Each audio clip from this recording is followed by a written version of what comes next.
Bueno, buenas tardes.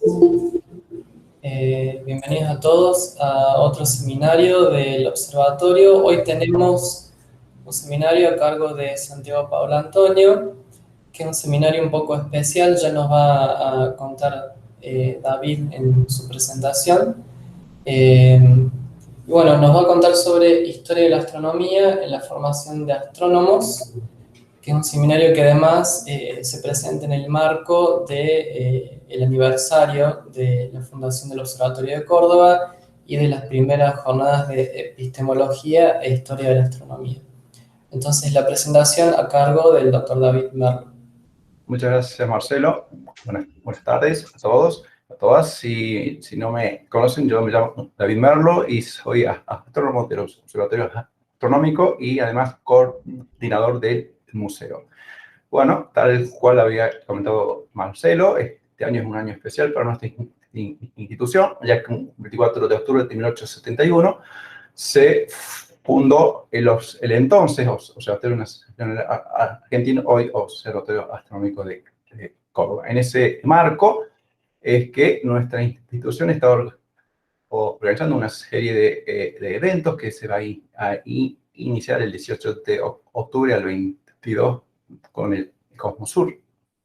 Y después va a seguir la reunión anual de la Asociación Argentina de Astronomía del 25 al 29 de octubre y posteriormente del 1 al 3 de noviembre se llevarán a cabo las primeras jornadas de epistemología e historia de la astronomía. Estos son parte de algunas de las actividades que nuestra institución va a llevar adelante celebrando justamente este sesquicentenario, a la cual los invito a acceder a la página del observatorio o a CUNS Eduard para obtener información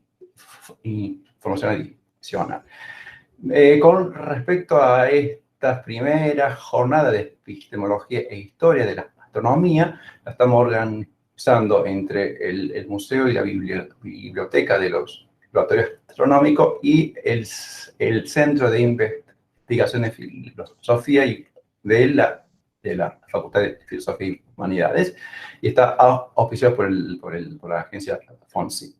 La motivación de llevarlo a cabo es el haber advertido que, bueno, además de las grandes reuniones y simposios en filosofía e historia de la ciencia en general, se llevan adelante otras reuniones más específicas en lo que se trabajan ciertas temáticas en particular.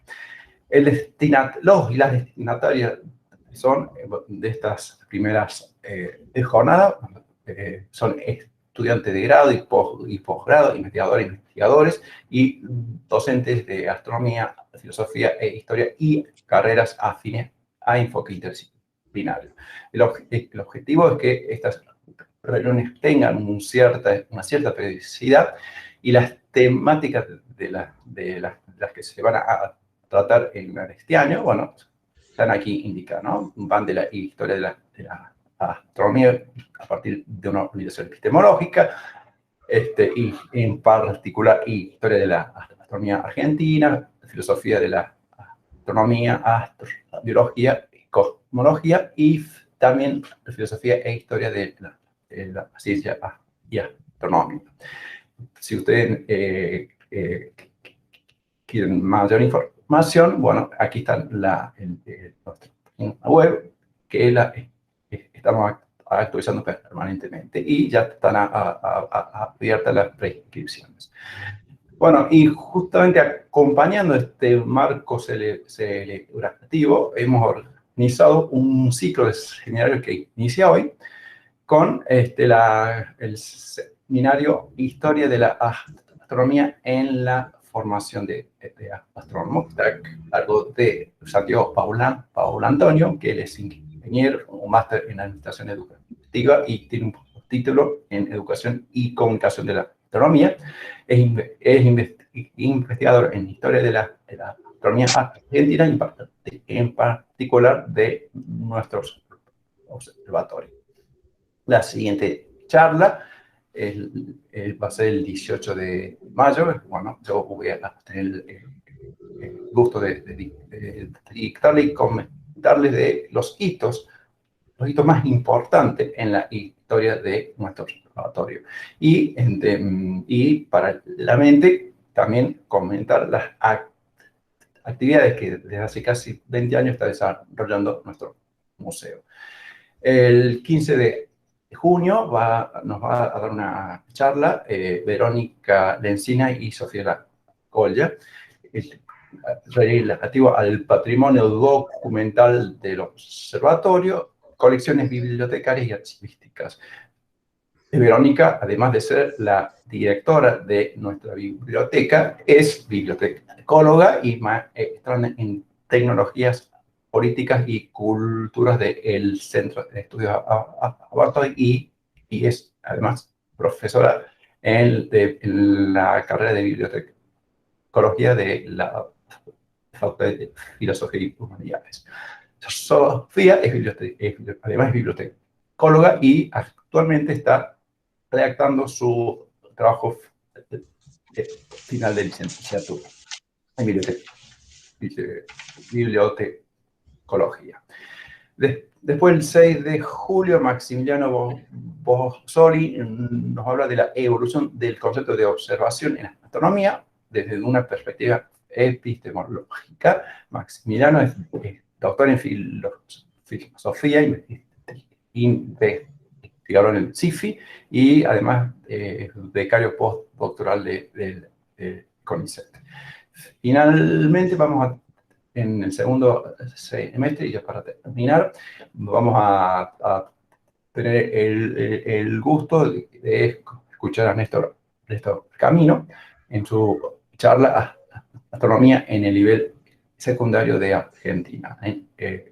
Néstor es investigador independiente del CONICET en la Universidad Nacional de la Patagonia, además de que es además profesor de física, astrónomo y es doctor en ciencias de la educación. Bueno, el objetivo, y yo para terminar, es que en este ciclo de seminarios sea ameno, se intercambien opiniones y además, ¿por qué no?, contrapuntos. Bueno, eso es todo lo que yo iba a decir ahora y los voy a dejar con el expositor Santiago Paranto. Muchas gracias. Bueno, gracias Marcelo, gracias David, gracias Mariana. Voy a compartir la pantalla. A ver que no haya...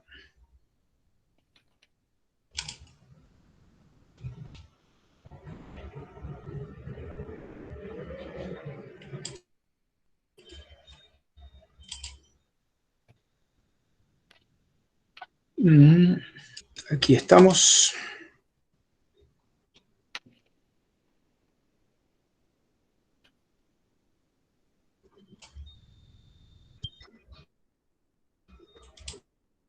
¿Se está viendo? No. Todavía no, Santiago. ¿Están viendo la pantalla? Ah, bien.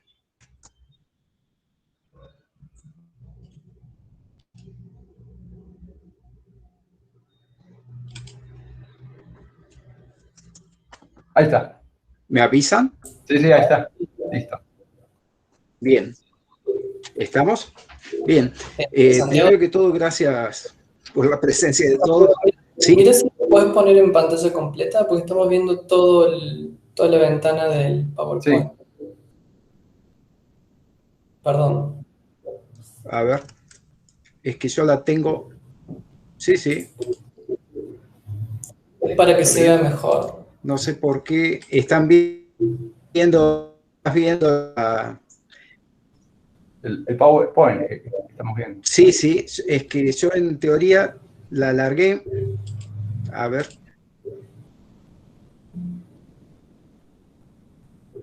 Es que Si no es posible que se algunas ahí no se ve más completa. grande. Bien, O si no, déjenme un segundito, voy a dejar de compartir. Bueno, Sí, sí, déjame un segundito, la dejo de compartir ahora. Deja de empezar. Es un segundo más.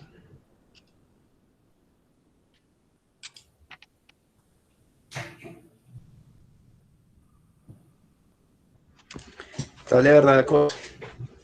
no hay problema, esperamos.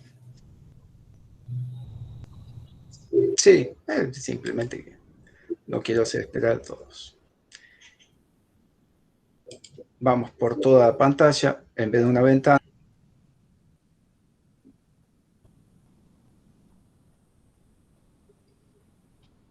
Muy bien.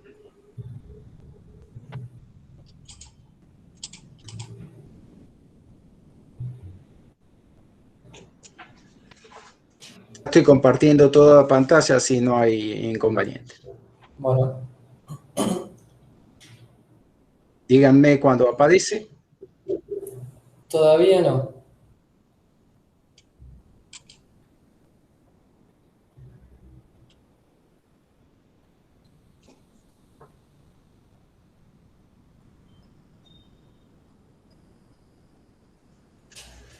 ahí está. Ahora sí. Ahora sí, Santiago. Y la Perfecto, pantalla gracias. completa. Sí, sí, sí. No, gracias a ustedes. Bien. A ver, lo primero que me gustaría compartir, ya que se trata de un seminario relacionado con la historia, es de dónde provienen los seminarios. Los seminarios son parte de, sin ninguna duda, ¿no?, del observatorio. Desde estudiantes los seguimos. Pero ¿de cuándo vienen? Bueno, la historia es bastante interesante.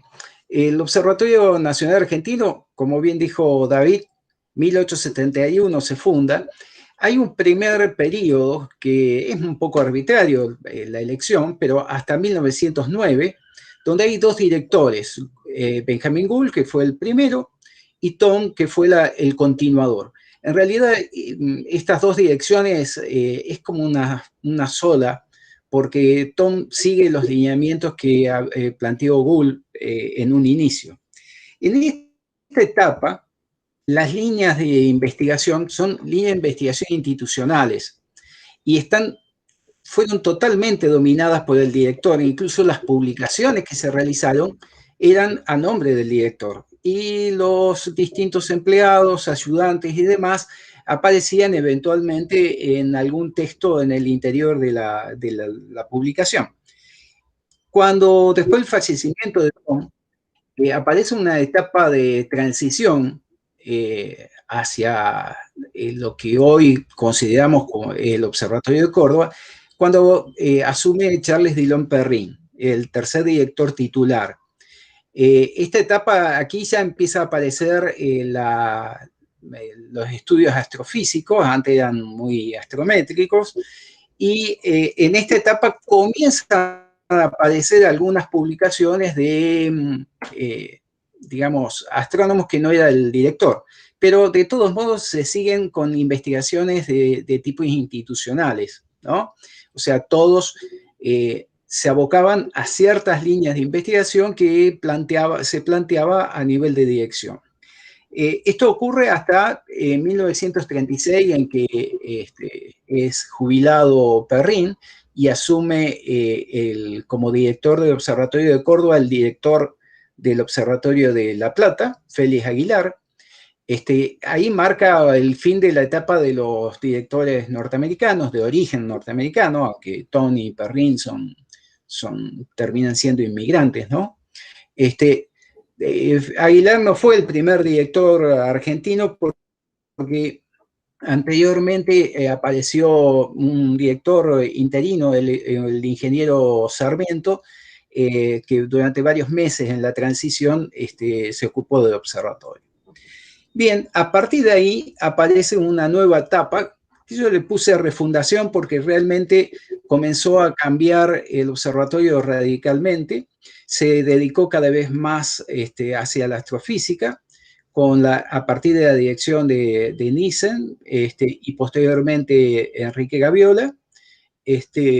Ahí ya las cosas fueron muy condicionadas, por decirlo de alguna manera, con la Estación Astrofísica de Bosque Alegre. Y en esta etapa, a diferencia de las anteriores,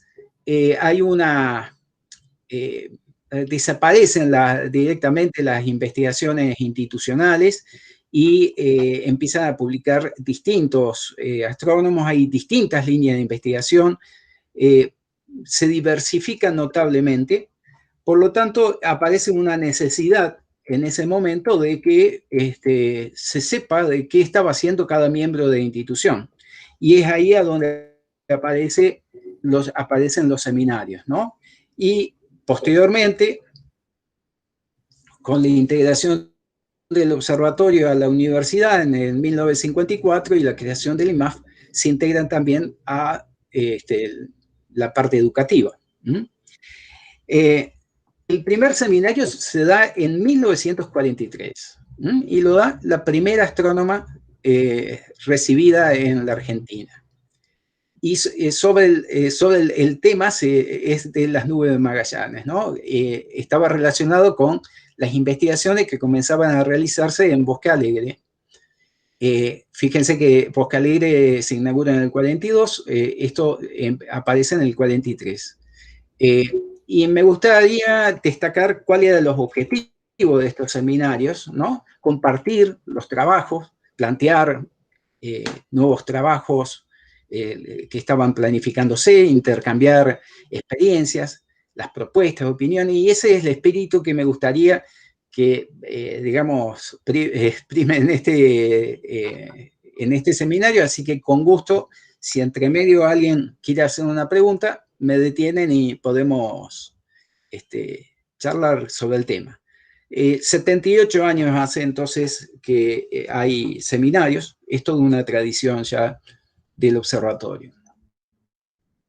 En este seminario voy a compartir principalmente digamos, algunas cuestiones relacionadas con la investigación que hace un poco más de 2 décadas venimos haciendo junto con Edgardo Miniti, y que últimamente ya hace bastante tiempo, ha estado muy ligada, por supuesto, al museo, ¿no?, del observatorio. Y no quiero dejar pasar la oportunidad de agradecer a tantos que estuvieron ayudando, tanto en los directores como los encargados del museo, en la biblioteca, y por supuesto los amigos, que son muchos, por eso no los dejé, no los listé. En este caso me voy a centrar más en las cuestiones que llevaron a la investigación porque me interesa discutirla, si realmente el conocimiento de la historia tiene importancia en la formación, en la cuestión de formación del astrónomo y en la investigación misma de la astronomía, ¿no? Así que un poco está dirigido hacia eso, por eso hago la aclaración. Me gustaría aclarar primero cuál es la idea que uno tiene de lo que es la ciencia, ¿no? Primero parto de una idea, bueno, ya es muy general, de la ciencia como un proceso social que básicamente, arbitrariamente divido en una parte de la producción del conocimiento científico y de otra parte la distribución de ese conocimiento entre colegas, lo que es difusión, la enseñanza, la divulgación o popularización según distintos autores y criterios, no viene al caso en este momento. Y bueno, en un caso tenemos en lo que es en cuanto a la universidad aquí, tenemos la investigación y por el otro lado la parte de enseñanza y de extensión. De investigación, si tomamos lo que es el Observatorio de Córdoba, bueno, hay una serie de áreas que están definidas actualmente, que bueno, van cambiando con el tiempo y distintas instituciones pueden tener distintas áreas de investigación, ¿no? Y luego tenemos la investigación relacionada con la parte de enseñanza, la parte de divulgación de la astronomía, historia, epistemología, y podemos, qué sé yo, filosofía, se pueden hacer hay varias posibilidades. Acá quiero distinguir bien claramente, ¿no es cierto? Estamos hablando de investigar sobre la enseñanza, sobre la historia, sobre la epistemología. No, hay una diferencia entre enseñar e investigar la enseñanza, o sea, cómo se enseña mejor, cómo es la enseñanza, cuáles son los factores que influyen en poder enseñar tal o cual temática, ¿no? Son cuestiones distintas, por eso están separadas unas de otras, y yo me voy a referir hacia la parte de investigación y no a la parte de la enseñanza pura o la extensión, ¿no? Bueno, todas estas temáticas están abroqueladas, digamos, en un área que es el área de historia, enseñanza y difusión de la astronomía, ¿no? Y bueno, de ahí pueden salir distintas líneas de investigación. En este caso, estamos abordando la de la historia específicamente, y en extensión está el museo. El museo, que en realidad tiene varias facetas, ¿no? Porque más allá de resguardar el patrimonio de la institución, tiene también una faceta relacionada con la investigación, que es por eso que nos une íntimamente, ¿no? Así que bueno, bueno, me estaba olvidando, por supuesto, se cierra con una interacción con otras instituciones y con la biblioteca principalmente, y hago la aclaración con otras instituciones porque hay, fuera del Observatorio de Córdoba, específicamente en el caso de lo que es esta institución, hay muchísimo material, digamos, patrimonio del observatorio, por decirlo de alguna manera, que está fuera de la institución, ¿no?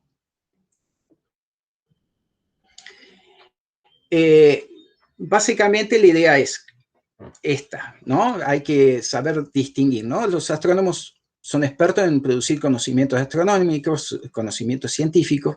Los profesores en enseñar son expertos en enseñar esos conocimientos establecidos. Los divulgadores son expertos en comunicarlos, ¿no? Y los historiadores deberían ser expertos en generar nuevos conocimientos científicos de la historia, ¿no? Como la historia como ciencia. Es una aclaración para poder identificar claramente a qué uno se está refiriendo cuando habla de hacer una investigación. Una investigación en un área que es un área de vacancia en general, ¿no? Lo digo porque por suerte tenemos la presencia de muchos estudiantes y yo creo que hay un campo ahí abierto que es la investigación en, por ejemplo, historia de astronomía o en educación, que realmente es un área de vacancia realmente. Bueno, ¿por qué estudiar, por qué conocer la historia de astronomía? La historia de astronomía argentina, de una institución como el Observatorio de Córdoba. Y bueno, uno podría preguntarse paralelamente por qué yo estoy estudiando el sistema solar, la formación, el origen del universo, la formación de galaxias. Uno es el mismo rango de pregunta, ¿no? Uno también podría preguntarse qué utilidad tiene este tipo de investigación, a la vez que uno puede preguntarse qué utilidad tiene investigar el origen del universo, el sistema solar. Digamos, son preguntas que, bueno, no son tan pertinentes. Tal vez una pregunta más, acá agregué también el arte y la literatura, ¿no? Una pregunta es más, si tiene sentido conocer la historia de la investigación astronómica para y la formación del astrónomo, ¿no? Esto es un poco más interesante, me parece, de poder discutir. ¿Es útil la historia conocer la historia para favorecer la investigación? es útil, por lo tanto, para formar a los astrónomos. Eso creo que es un punto de partida muy interesante para la investigación, ¿no? Por un lado, la historia, bueno, es parte de nuestra identidad, ¿no? La historia del Observatorio de Córdoba es parte de la identidad de los miembros de la institución. Nadie valora lo que no conoce. Creo que es fundamental conocer sus orígenes y el desarrollo de la institución para poder pertenecer realmente, estar orgulloso de pertenecer realmente a una institución. No es el único factor, obviamente, pero es un factor muy importante y, digamos, según mi experiencia, esto es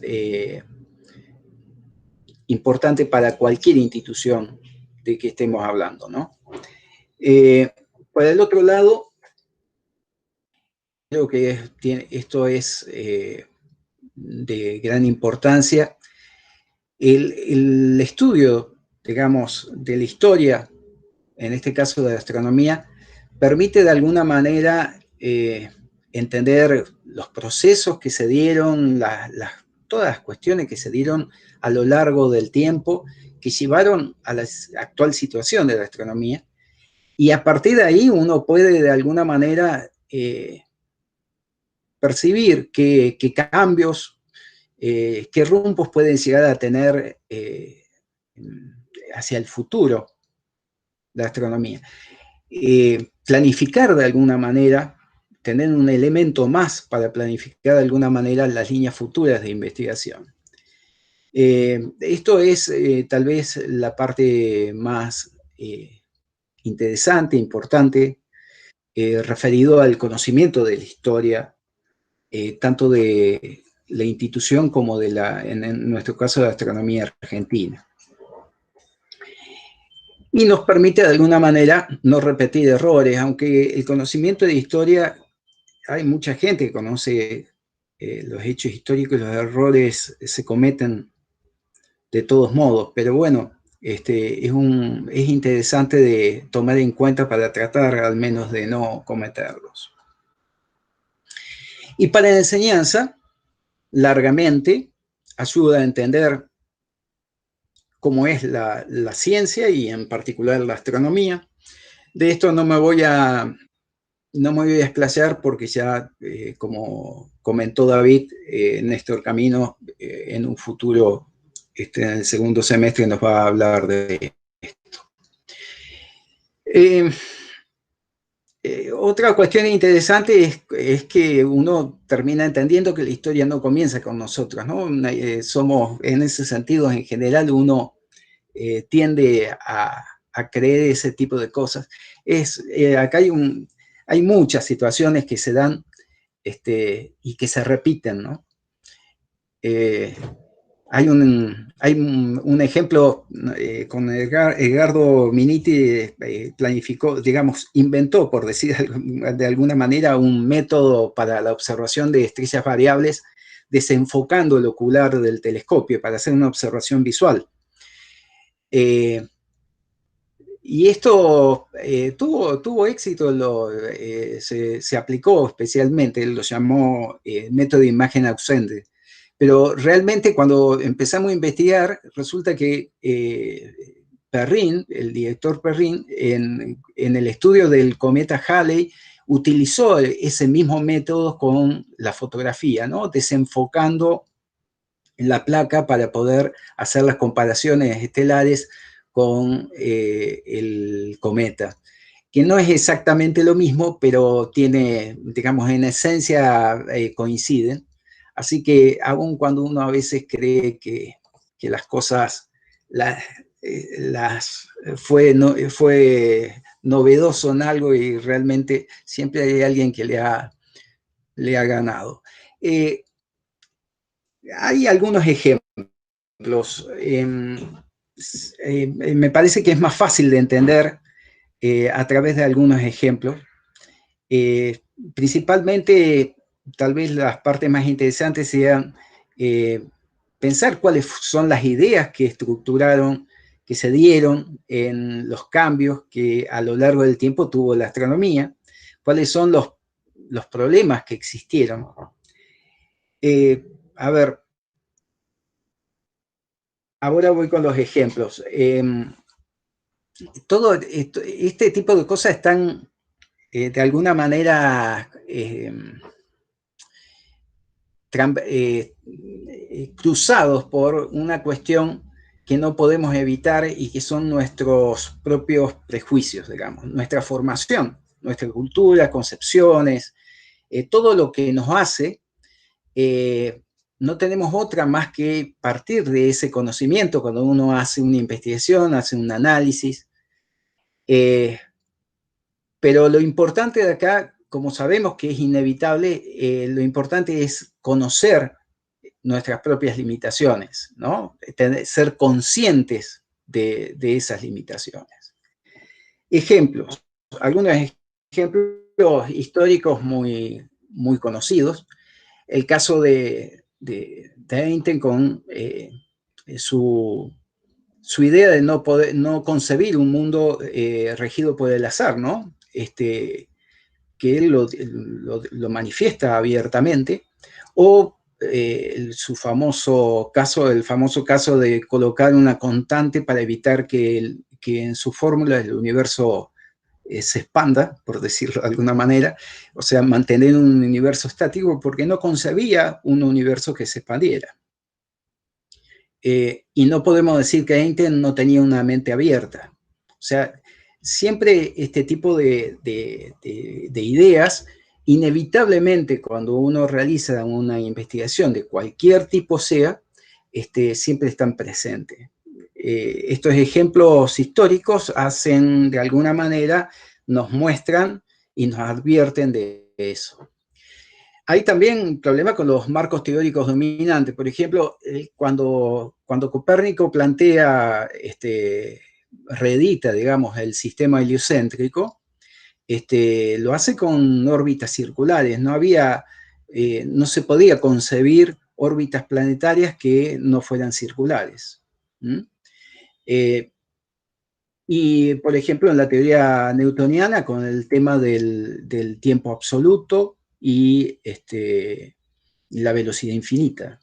Esas son cuestiones que se dieron inevitablemente porque por el momento en que se desarrollaron estas teorías. Hay un caso que siempre me gusta comentarlo, el caso de Vulcano, ¿no? Se descubre Urano, la órbita de Urano no coincide con la esperada según la teoría newtoniana. Entonces, había dos alternativas. O la teoría newtoniana está errada, o hay algo que modifica, que no ha sido tomado en cuenta. En este caso se plantea la existencia de un planeta exterior a Urano, que llevaría a la irregularidad, digamos, de la órbita de Urano, ¿no? Entonces, Le Verrier plantea, a partir de considerar la teoría newtoniana correcta, plantea dónde estaría ubicado este planeta que perturbaba la órbita de Urano, que finalmente en el 46 es descubierto, Neptuno. Fíjense que es descubierto en Berlín. Le Verrier era francés. ¿Cómo se llega? Estas son preguntas que hay que hacerse. ¿Cómo se llega a que un francés hiciera los cálculos y terminara un alemán descubriendo el planeta, ¿no? Esas son cosas que son interesantes para plantearse cuando uno lee estas historias. Bueno, un éxito total, ¿no? Fue un hecho revolucionario dentro de la historia de la ciencia. Y simultáneamente estaba Mercurio, que tenía un comportamiento anómalo en cuanto a su movimiento del perihelio. Y bueno, naturalmente se plantea la existencia de un planeta entre Mercurio y el Sol. Le Verrier hace el cálculo. Y nuevamente vemos a la presencia de Perrin, que estando antes de venir a Córdoba trabajó en el Observatorio Lick.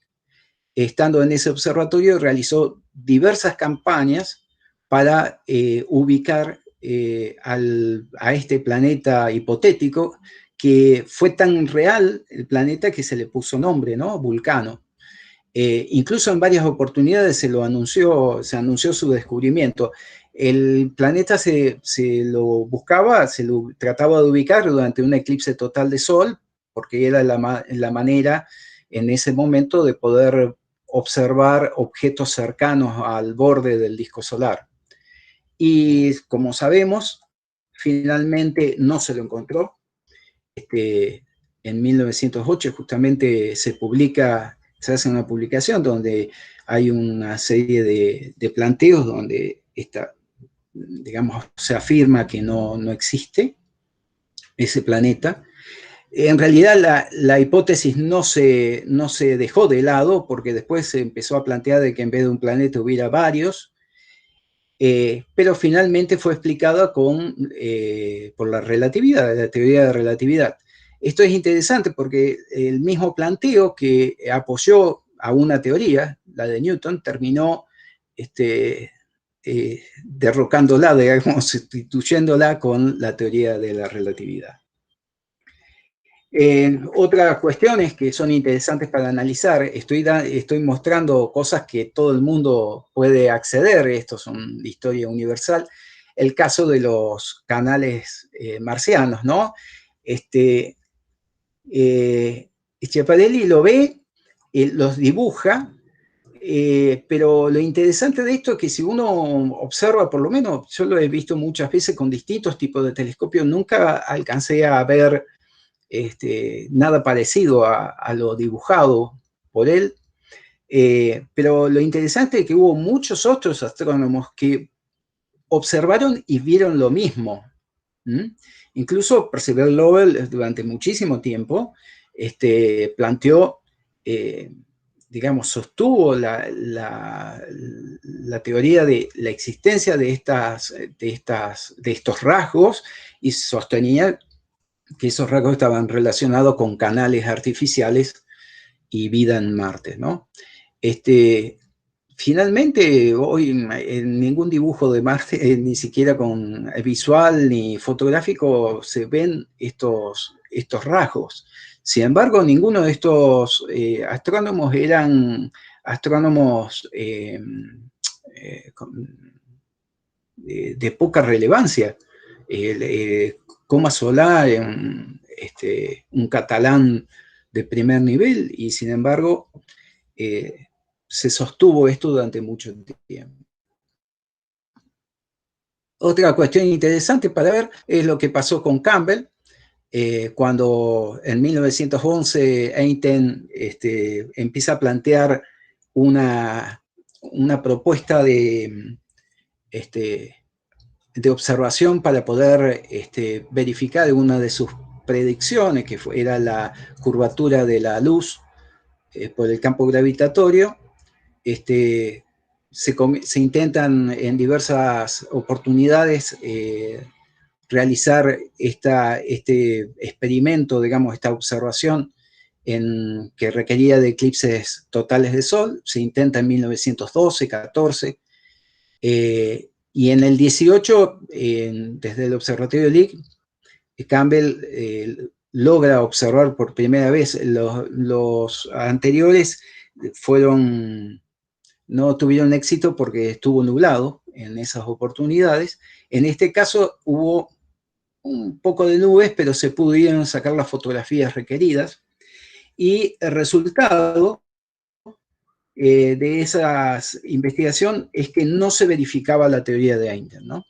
Sin embargo, a pesar de esto, Campbell atrasó la publicación de los resultados, porque Campbell era partidario de la teoría de relatividad, estaba convencido de que estaba bien, pero sus resultados no coincidían, y por eso atrasó la publicación. ¿Por qué? Porque en 1919 ocurriría otro eclipse que sería visible desde Brasil, que fue en el que finalmente se pudieron obtener fotografías de buena calidad y lograr confirmar esta curvatura de la luz. Esto muestra también cómo las propias ideas del observador terminan influyendo grandemente en los resultados de las investigaciones. Uno de los grandes trabajos que se realizó en Córdoba fueron las fotografías cordobesas. Las fotografías cordobesas fue un trabajo que se realizó entre 1872 y 1884, 1.400 placas fotográficas. Fue seguramente el primer trabajo a gran escala y sistemático que se realizó en la historia, no de la Argentina, sino la historia universal, de la historia de la astronomía. Y principalmente estaba destinado a fotografiar cúmulos abiertos de estrellas para determinación de movimientos propios estelares. Era básicamente para determinar posiciones estelares, ¿no? Esto es realmente un patrimonio histórico espectacular, y me lleva a una de las razones por la cual terminé dedicado a investigar la parte de historia, y fue que en la década de los 90, si no me equivoco, unos investigadores del Observatorio de La Plata, sí, eran de La Plata, pero creo que se contactaron con Calderón y solicitaron ubicar las placas de las fotografías cordobesas, esas 1.400 placas, ¿no? Ocupan un volumen bastante grande. Que, si no me falla la memoria, era para el estudio de la estrella Eta Carina. No sé si, ojalá haya alguien de La Plata que pueda acordarse del tema. Lo interesante de esto es que no sabíamos a dónde estaba. No sabíamos, nadie sabía. Por ahí alguien lo sabía, pero a todos lo que le preguntamos no recordaban a dónde estaban esas placas. De hecho, no se encontraron. No se encontraron 1.400 placas. De las primeras placas realizadas en el observatorio, de importancia histórica muy relevante, con un arco de tiempo que en ese momento ya superaba los 100 años, y realmente un patrimonio valiosísimo. Se perdieron directamente, digamos, en algún lugar tenían que estar, pero el no conocer casi es como perderla.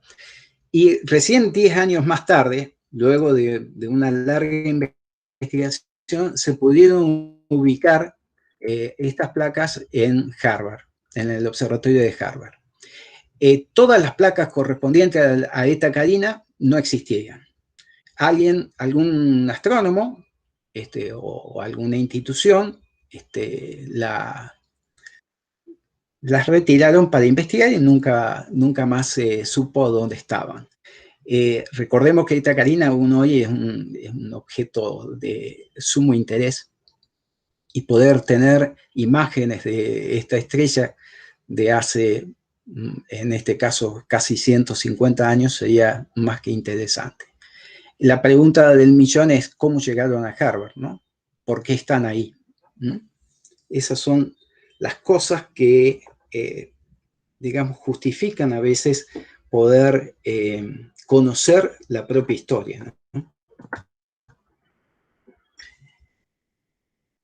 Y uno puede empezar a plantearse qué conoce de la institución, ¿no? ¿Por qué se eligió Córdoba para fundar el primer observatorio de la República Argentina?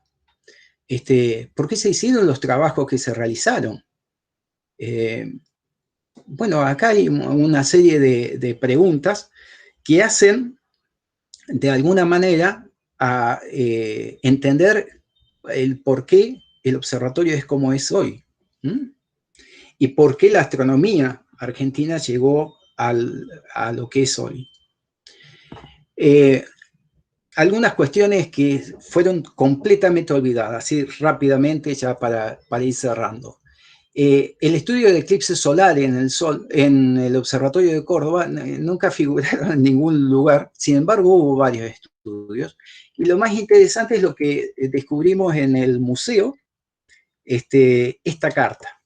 Esta carta es de 1911, está firmada por Fröhlich, quien es el astrónomo alemán que se combinó con Einstein para gestionar de alguna manera las observaciones necesarias para la verificación de la predicción de la curvatura de luz que anticipaba la teoría de Einstein, ¿no? Ahí está marcado. En realidad, digamos, básicamente, en esta carta se le pide al director del Observatorio Nacional Argentino, en ese momento Perrin, que tenía mucha experiencia en eclipses solares, que realice y le dé apoyo para realizar este tipo de observación. Esto recién ahora, en estos últimos años, se ha conocido a nivel general sobre estas cuestiones. Era algo absolutamente desconocido, una cuestión de mucha importancia, ¿no? En 1912 se realiza el primer intento. Esas cámaras que ahí están marcadas son las que se utilizaban para realizar las fotografías necesarias. No se pudieron hacer porque ese día, el día del eclipse, llovió torrencialmente. Todas esas cámaras que ven ahí y los empleados del Observatorio de Córdoba, esas cámaras fueron diseñadas y hechas aquí en el observatorio. El otro día me hicieron una pregunta interesante. ¿Qué hubiera ocurrido si se hubiera podido sacar estas fotografías, ¿no? Se hubiera demostrado que Einstein no tenía razón, porque en ese momento Einstein había hecho los cálculos y le daba un valor incorrecto de la desviación que se iba a obtener, que era exactamente la mitad de la que realmente iba a ocurrir. Y otro hecho insólito que no se conoce, por ejemplo, es la invitación que se hizo a trabajar en la Argentina y en el observatorio, no necesariamente en el observatorio de Córdoba. Yo venía a trabajar en Argentina de Heisenberg, ¿no? Que la gestionó el director del observatorio de Córdoba, Enrique Gaviola. Y lo interesante es que fue aceptada por Heisenberg. Lo que pasa es que, bueno, hubo factores, recuerden que esto ocurrió exactamente después de la terminación de la Segunda Guerra Mundial, y bueno, que impidieron de que este Nobel viniera a trabajar a Argentina. No son cosas menores que están olvidadas. Y para cerrar, hay un error de presentación. Para cerrar, 1887, el Observatorio de París propone un proyecto que se llama el Catálogo Astrográfico de la Carte du Ciel. Seguramente lo habrán escuchado. Participaron 20 observatorios de todo el mundo. La idea era fotografiar. Sí. Sí.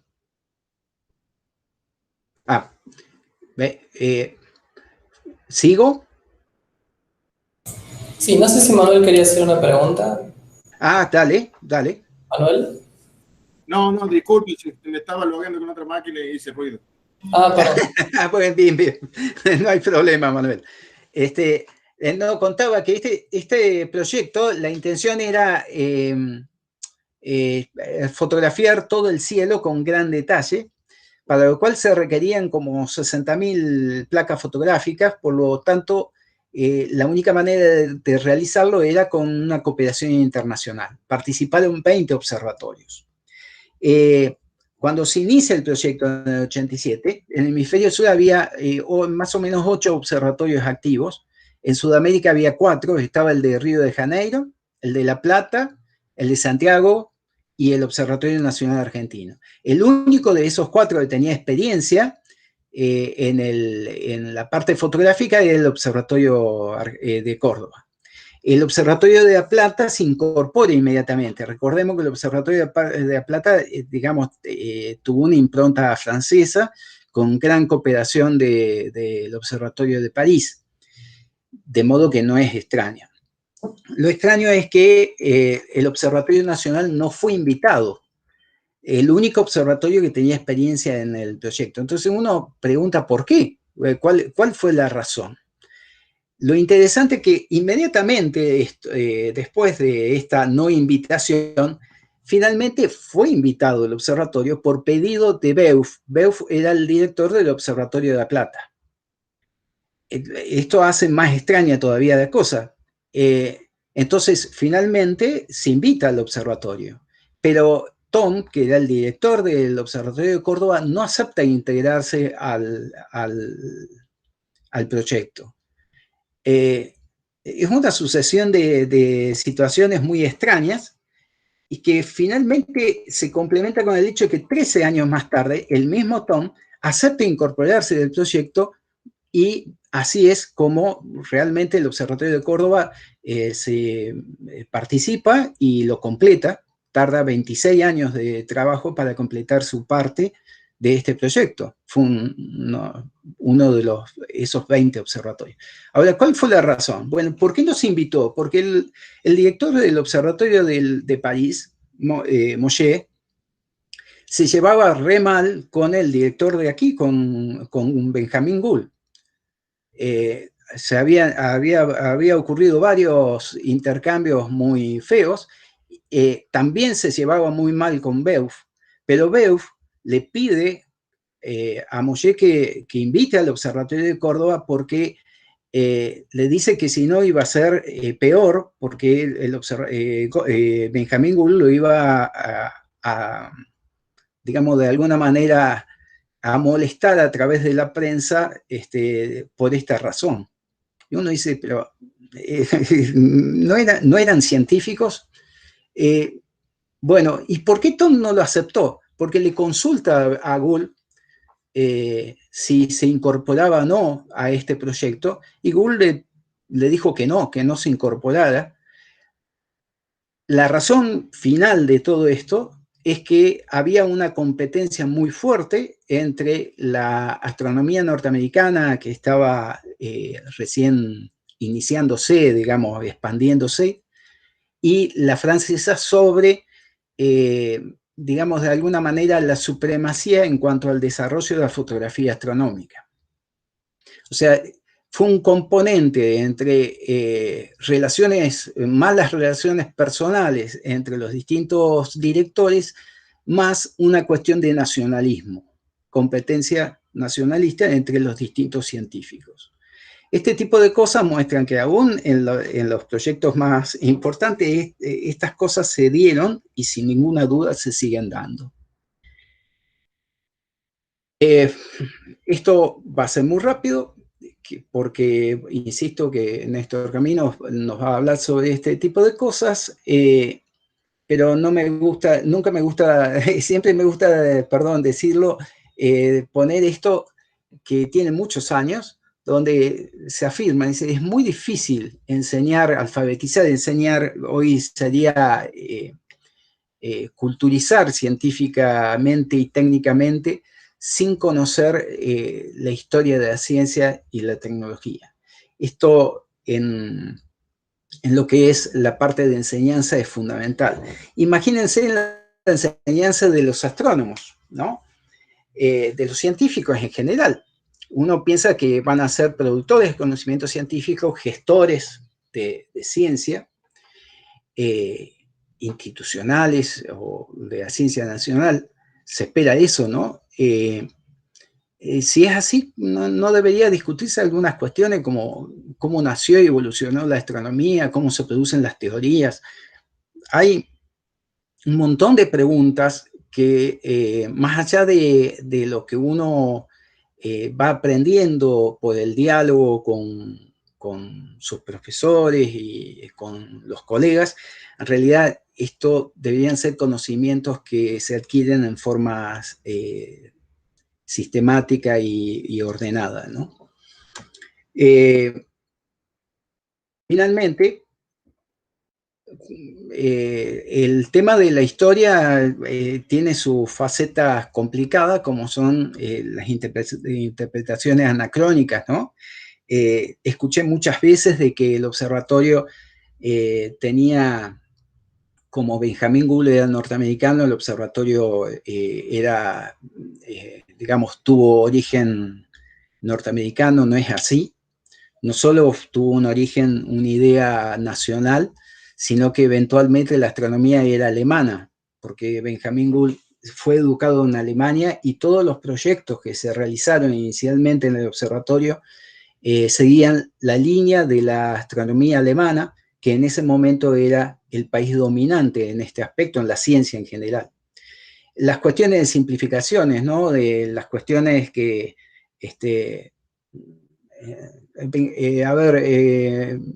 Galileo inventó el telescopio, ¿no? No fue así. Ocurrió un proceso mucho más complicado que simplemente que Galileo haya copiado la idea de un telescopio, ¿no? Y finalmente el hecho de centrar en general la atención en los que tuvieron éxito en las distintas investigaciones, siendo de que en general los que tuvieron éxito fue gracias al esfuerzo de muchos otros anteriores que fracasaron, entre comillas, que no lograron el objetivo, pero que posibilitaron el triunfo de esos que hoy se destacan, ¿no? El caso más claro que hay es el caso de Eddington, que se le adjudica la confirmación de la teoría de la relatividad, y que realmente, primero, que no fue él solo, y segundo, que hubo muchos que anteriormente lo intentaron, y muchos que a través de esa experiencia le permitieron a esas comisiones inglesas lograr esos objetivos que se lograron. Si aceptamos la importancia de conocer la historia, bueno, ¿qué hay que hacer? Y hay que generar investigación en la parte de historia, hay que generar investigación en la enseñanza, porque van pegadas, hay que resguardar el patrimonio histórico, y como consecuencia hace falta un museo. Pero sobre el museo va a hablar David en el próximo seminario, así que le agradezco la atención y quedo a la espera de las preguntas que deseen. Muchas gracias, Santiago. Muy interesante escucharte, como siempre.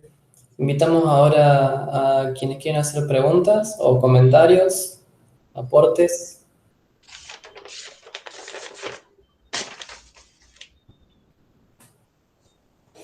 Pueden solicitar por el chat o levantar la mano o abrir el micrófono directamente si quieren preguntar algo.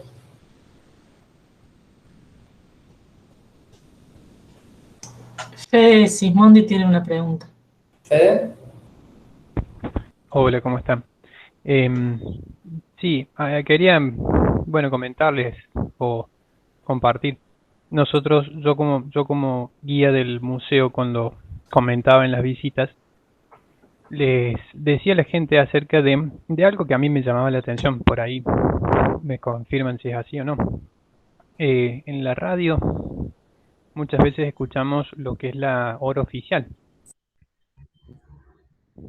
Las primeras transmisiones de la hora oficial salieron desde el Observatorio de Córdoba. ¿Es así, Santiago? Sí, efectivamente. 1872 comenzaron. Las emisiones comenzaron en 1872. Hay tanto de ese tipo de cosas olvidadas que es difícil decirlas en tan poquito tiempo. De hecho, me excedí bastante. Pero, a ver, fíjense que mi intención me gustaría más discutir si realmente este tipo de cosas que yo he planteado aquí, que no soy el único, tuve la oportunidad de hacerlo ahora, si esto no implica tomar mayor partido de parte a nivel institucional, de apoyo y de generación de investigación en estas ramas. Porque las cosas no nacen de un día para otro, no es que simplemente hay que decirlo, hay que tratar de generar las posibilidades para este tipo de cosas. Uno no puede, desde el punto de vista institucional y desde el punto de vista de organización, uno puede pensar, dice, genial, esto es muy importante, es muy valioso, pero a la par no generar los medios, las condiciones para que se comience a producir investigación en estos campos. Creo que eso es una materia pendiente que tenemos y creo que es el punto que hay que discutir. ¿Cómo hacerlo? Si vale la pena hacerlo, desde luego, yo estoy convencido, pero bueno, yo soy uno más. Si vale la pena hacerlo y cómo lograrlo.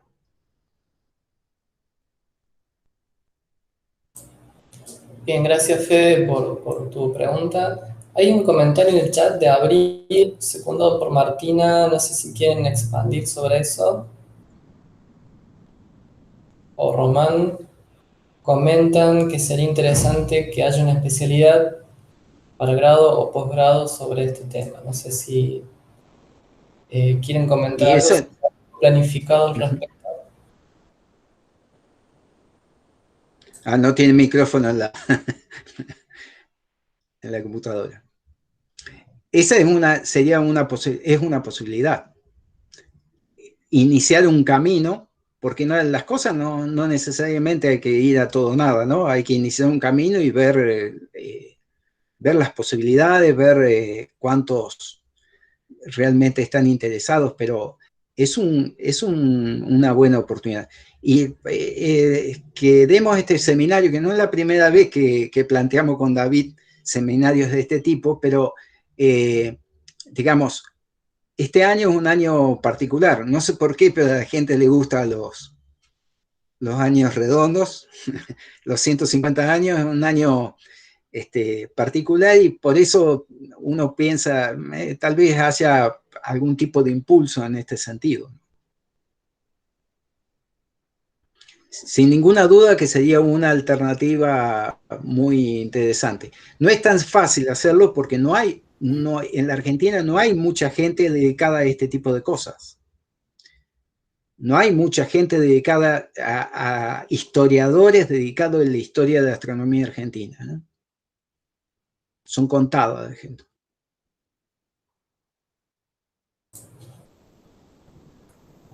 Bueno. ¿Yo tenía una pregunta, Santiago? Sí, Maxi. Si vos tenés algún registro, hablando cuando vos hiciste o contaste la historia de los seminarios, si tenés algún registro del primer seminario con un objetivo así o una apuesta interdisciplinaria vinculando a la historia de la astronomía o historia de la ciencia, ¿no? Digo, en las últimas décadas, me imagino que arrancó a principios de los 40 y bueno, después.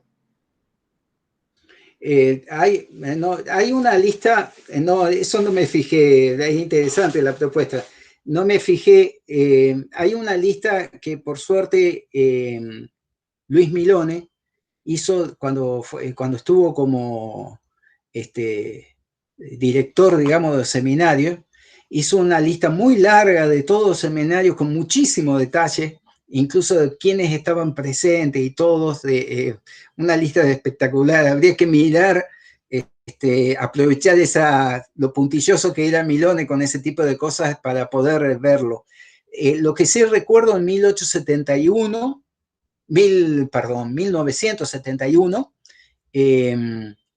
se dio una charla sobre la historia, sobre la vida de John Tom, ¿no? Cuando se cumplieron 100 años de la llegada de Tom. Tom, si bien es nacido en Estados Unidos, él llegó, creo que tenía 20 años, no recuerdo bien, pero se desarrolló completamente profesionalmente en la Argentina, así que muchos lo consideran como el primer astrónomo profesional argentino, inmigrante, ¿no? no nativo, pero sí inmigrante. Otro no me acuerdo, si hubo algunas anteriores. Gracias, Santiago. Gracias, Maxi. Yo tengo una pregunta, Santiago. Así como ahora hablamos de los grandes éxitos o los grandes hitos de la historia del observatorio de hace varias décadas, posiblemente dentro de 50 años se hable de la epopeya del observatorio de los años 10 o 20, que es la que nos toca vivir a nosotros. Un poco en chiste lo digo, ¿no? Pero ¿a vos te parece que no es un chiste. estamos registrando de manera correcta lo que se hace hoy en el observatorio para que las futuras generaciones se enteren o en cierta forma valoren lo que se hizo en esta época? Espectacular la pregunta. Es una pregunta para hacernos. Yo no soy, ustedes saben bien, yo no soy un experto en este tipo de cosas, pero sé, leo bastante de esto y sé que hay una preocupación muy marcada en ese sentido. Especialmente por los cambios de soporte. Tal vez Verónica nos pueda ayudar más sobre el tema, pero los cambios de soporte de información hacen de que, bueno, haya incertidumbres, muchas incertidumbres. Pero hay que ser consciente de eso. Hoy, a veces uno cuando trabaja este tipo de cosas, es como decir, vos te estás fijando, digamos, lo importante es las cosas que se están haciendo ahora, esas son las glorias pasadas. He tenido la experiencia, cuando la primera actividad que hicimos, disculpen que me quiero ordenar un poco para contar algo específico, la primera actividad que hicimos fue revalorizar los 100 años de la Córdoba de Musterum. Y se generó esa en 1993. Se generó eso porque nadie conocía entre los estudiantes qué era la Córdoba de Musterum. Entre los estudiantes. Yo le pregunté a 4 o 5 y nadie conocía, para saber, podría haber más. Y junto con Baloto, que no sé si estará Carlos por ahí, y René, Roima, Fernando Roima, Roy, me estoy cruzando con los, gracias, Fernando Roy, con ellos hicimos unas remeras y las distribuimos para conmemorar eso. Y en ese momento una persona muy importante del observatorio, que no corresponde comentarlo quién era, me decía, pero en este momento no estamos haciendo muchas cosas, entonces el resaltar mucho lo que se hizo anteriormente pone muy en evidencia que hoy estamos muy poco activos. Ese tipo de cosas son las que influyen, ¿no? Es muy duro lo que estoy diciendo, pero me lo dijeron, lo puedo decir porque me lo dijeron en vivo y en directo. Pero es así, son los factores, es cierto eso, pero bueno, hay que asumir ese tipo de, creo que hay que asumirlo. Hoy creo que es un camino ya hace un tiempo largo, que eso no es así, que estamos dentro del Observatorio de Córdoba, se está a niveles de los mismos de cuando se fundó. Así que es el momento de pensar en eso que estás diciendo vos, Marcelo. Hay que pensar cómo preservar este tipo de cosas. Lo que pasa es que uno cuando vive la época que vive le parece las cosas tan de todos los días. Y, no sé, Verónica seguramente puede comentar algo más.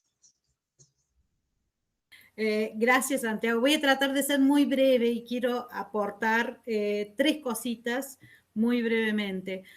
Por un lado, para Marcelo sí necesitamos que guarden algo, necesitamos poder reconstruir en el futuro las prácticas de los astrónomos de principios del siglo XXI y evitar de que esto sea como la Edad Media, el gran agujero negro del cual se sabe poco. En segundo lugar, yo creo que hay como una contradicción en el observatorio porque hay una exigencia hacia los astrónomos que estén en la cresta de la ola, que estén investigando las cuestiones de punta. Y pensar en que van a ver el pasado es como que hay una contradicción intrínseca ahí. Yo creo que eso merece una reflexión más profunda de la que puedo plantear. Y en tercer lugar, algo que planteó Santiago, que me pareció hermoso, es la primera diapositiva donde ponían las diferentes etapas. La voy a mostrar en el seminario que voy a dar con Sofía. ¿Por qué? Porque a partir de cierta fecha en el archivo empiezan a escasear los aportes de los astrónomos, ¿sí? Es cuando pasa de una ciencia institucional a una ciencia mucho más personalizada. Sabemos que después de la Segunda Guerra Mundial hay cambios profundos en la ciencia, y entonces los astrónomos se llevan todos sus papeles y sus cosas a su archivo personal. No es considerado institucional, no es considerado un trabajo que es nuestro, sino es considerado un trabajo individual, y entonces esos archivos se pierden porque pasan a ser archivos personales. Entonces, vayan pensando, tanto los jóvenes como los más entrados en años, en que una institución como el Observatorio Astronómico, que está reconstituyendo su archivo, puede ser un receptor para estos papeles. Y en última, lo último que quiero decir es que hay también todo un prejuicio de esa mirada al pasado.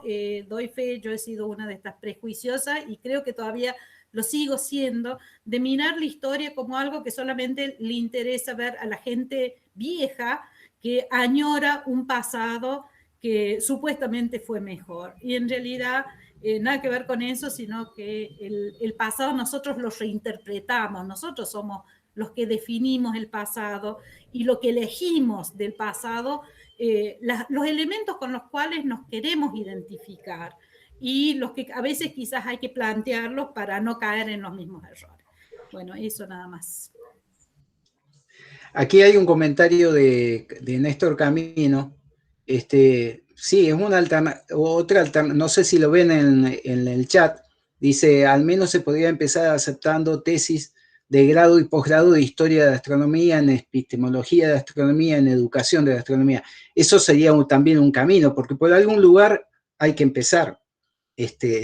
Digamos, hay alternativas de ese tipo, pero a lo que voy que no se generan sin nada. Eso tiene que haber una aceptación de la comunidad y un impulso de la comunidad de decir, ¿por qué hace falta un esfuerzo? Hace falta un esfuerzo.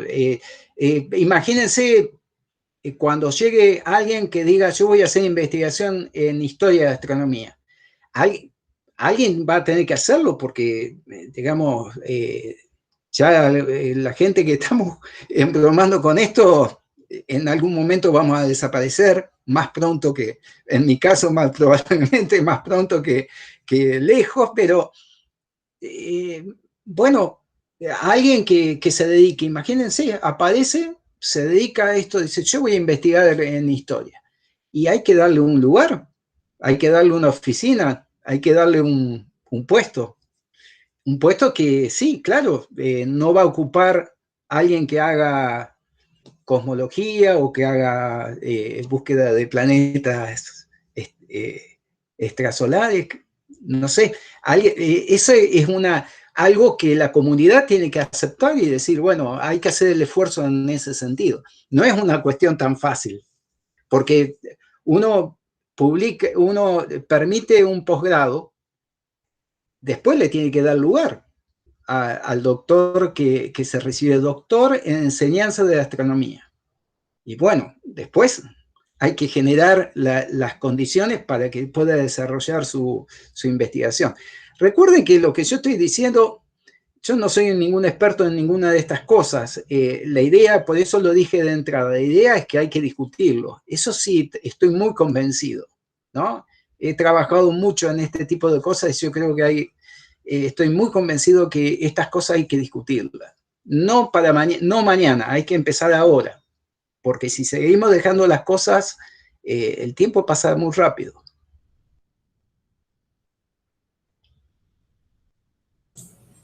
Bueno, gracias a todos los comentarios por chat. Gracias, Vero, por tu aporte.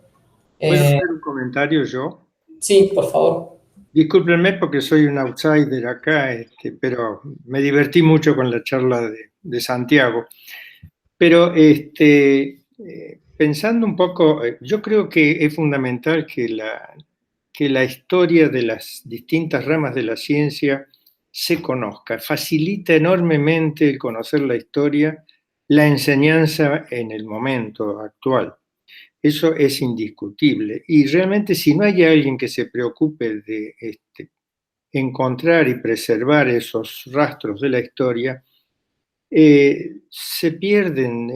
Hay, digamos, en este momento hay figuras vivientes de cada una de las ramas de la ciencia que conocen distintos aspectos de la historia de esa rama de la ciencia y inexorablemente se van extinguiendo y el conocimiento se va extinguiendo con ellos.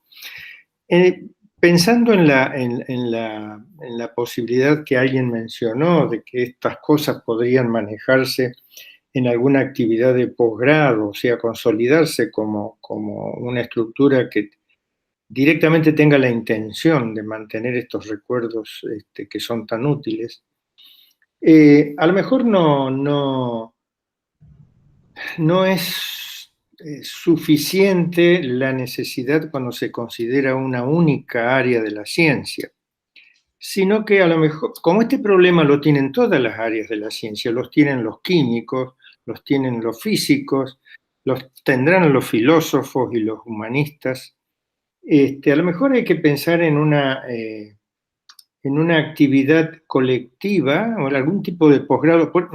Me viene a la cabeza el doctorado en neurociencias, que es un doctorado de la universidad, que está organizado por la universidad.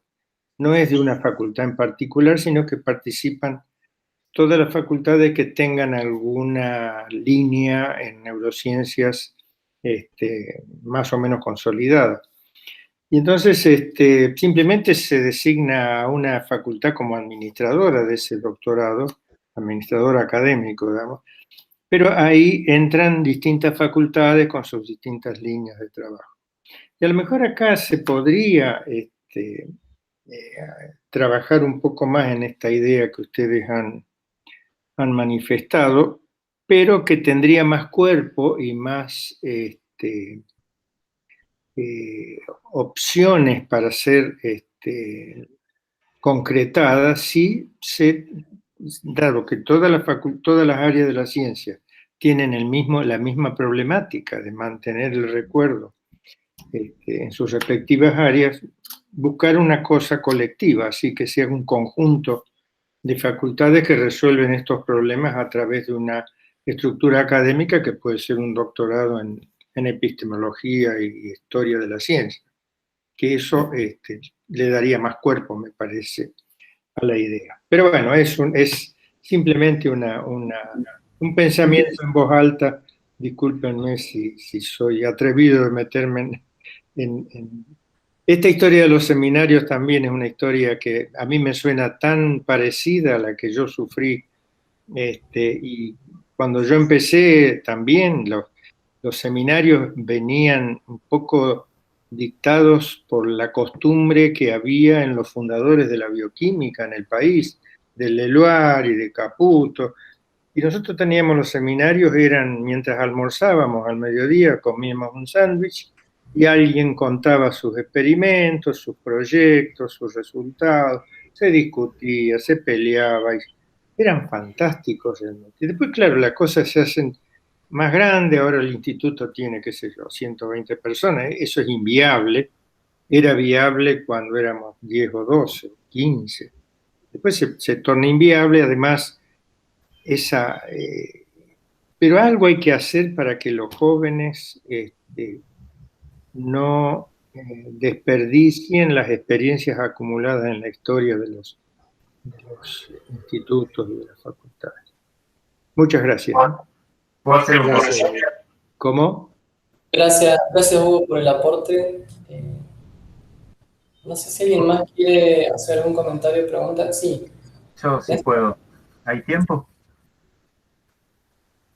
Lo que yo comentaba con el tema de las tesis es que, si bien está bueno lo que dice Hugo, lo que yo pensaba era que ser astrónomo, o sea, hacer una tesis de grado para recibirse de astrónomo, ser doctor en astronomía el día de mañana, y tu especialidad, tanto como uno se doctoran y son astrónomos, pero uno se dedicó a mecánica celeste, el otro, no sé, a exoplanetas, el otro a cosmología, habrá alguien que se dedicó a historia, epistemología, educación. Porque lo que me parece que hay que replantearse en algún momento, o planteárselo, porque me parece que nunca se hace ahí, en la formación, es cuál es el tipo de conocimiento científico que genera la astronomía.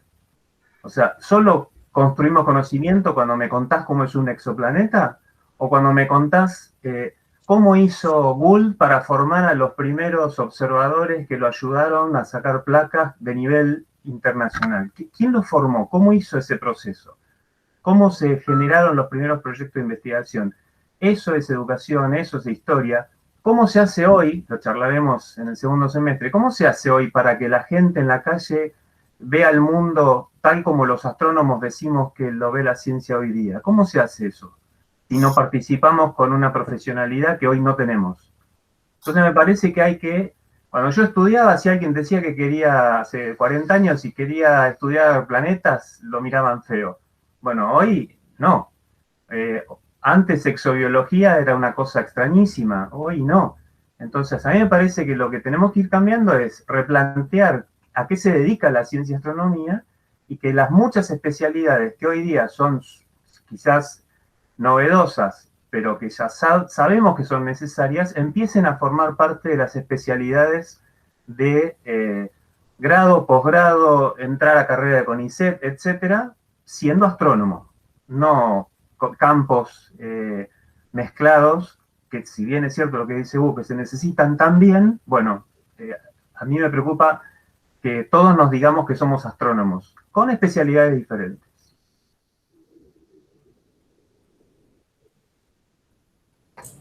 Bueno, muchas gracias. No, yo no veo más preguntas o comentarios. Acá yo tengo un comentario, Marcelo. Bueno. No, yo quería comentar que me parece que el tema de la historia en astronomía va mano en mano con lo que es el desarrollo, porque si no aprendemos de la historia es muy difícil desarrollarnos. Y que ahora estamos, el desarrollo en astronomía está ocurriendo en un sistema de desarrollo abierto. Se está tendiendo hacia eso, en que los códigos se ponen en repositorios públicos, eso sería fuente abierta, y después buscar incentivar el uso de esos protocolos o de esos usos de datos o de la enseñanza de la astronomía para incentivarlo con un sistema abierto y público, y que no haya un control central, porque con el control central nos pueden, por ejemplo, las crisis económicas, las pandemias, etcétera, bueno, todo el desarrollo sufre enfrentándose a una crisis de esa naturaleza. Entonces, yo creo que tal vez no nos tenemos que preocupar tanto de hacer de tener la formalidad de un curso o de una licenciatura en historia, sino ayudar a desarrollar un poco la tecnología para que se valorice esos trabajos. Así que usando el desarrollo abierto y en particular lo que sería la tecnología del blockchain para poder hacer eso. Eso era muy interesante la charla, Santiago, te agradezco. Gracias. Gracias, Seba. Veo la mano levantada del doctor Macioni, no sé si era de la intervención anterior o... No, quedó. Me quedó levantada. Ah, bien. Te vas a cansar. Bueno, gracias a todos entonces por participar y gracias de nuevo, Santiago, por la charla, muy linda. No, gracias a ustedes. Entonces, en la próxima. Muchísimas gracias. Adiós. De acuerdo. Adiós. Invitados.